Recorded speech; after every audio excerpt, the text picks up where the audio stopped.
How to fix fail to load library Sensapi.Dll on Roblox. Now, before we download the Sensapi.Dll file because it might got corrupted or removed, you need to make sure that your Windows is updated.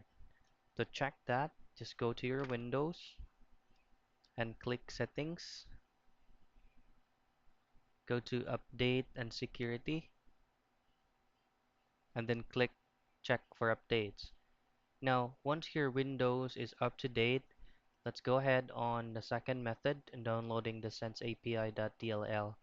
To do that, pull up the browser that you want to use and then go to dll-files.com. Now, once you're here, just type in sensapi.dll. Click on this one. You scroll down and find your Windows architecture. So mine is on a 64-bit. I have already downloaded a file. Once you downloaded a file, it should look something like this. So you'll just have to extract all,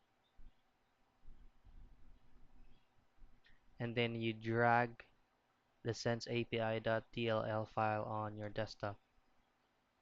Now you go ahead to your settings and then head to your local disk C, go to Windows, scroll down and find System32,